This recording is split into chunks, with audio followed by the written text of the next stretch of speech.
বিরতির পর নজর রাখবো পরবর্তী সংবাদের দিকে। রাজ্য পুলিশের চরম ব্যর্থতার কারণে এবার অসুবিধার সম্মুখীন হতে হলো সাধারণ মানুষ থেকে শুরু করে আইজিএম হাসপাতালে চিকিৎসাধীন এবং চিকিৎসা নিতে আসা রোগীদের।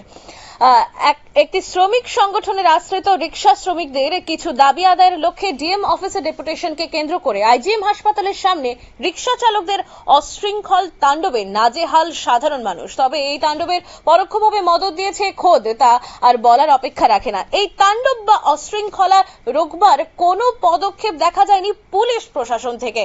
হাসপাতালের সামনে আন্দোলনের নাম করে রিক্সা চালকদের অশৃঙ্খল আচরণে নাজেহাল সাধারণ মানুষ এবং ভোগান্তির শিকার পথচারীরা কি বলছেন শুনবো। এখানে জানা কাল লাগে আইছে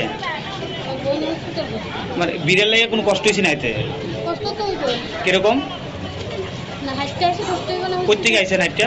মরতে লাগছে এই বিড়ের লাগে হ্যাঁ পুরাটা কি জাম হয়ে রয়েছে? হ্যাঁ জানো এটা কোন জায়গা? এটা তো হাইজে তো কেমনে যাইতেছেন? এটা মনে জায়গাটা হাইটটা তো মই দিয়ে গিয়ে গাড়ি তুলুম। এটা কোন জায়গাটা? এটা আমরা মহেশতলা যাবো। মানে এখানে কি হয়েছে? এখানে কি বুঝতে পারি না, এটা মেশিন বাই করছে গাড়ি। আপনারা এখন কোথেকে গাড়ি পাবেন? না ওই সামনে দিয়ে গাড়ি তুলুম। এখানে কি গাড়ি নাই? এখানে গাড়ি আছে, দামের লেগে তো গাড়ি তুলতে পারতেছি না।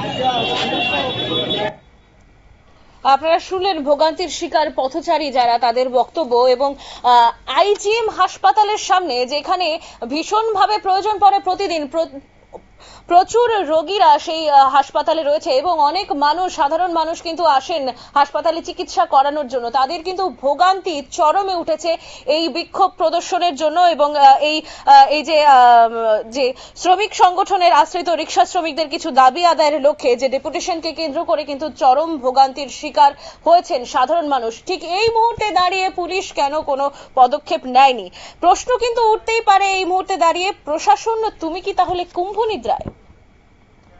এখনকার মতো সংবাদ এই পর্যন্তই। পরবর্তী সংবাদ দেখার জন্য চোখ রাখুন শুধুমাত্র নিউজ ভ্যানগার্ডের পর্দায়।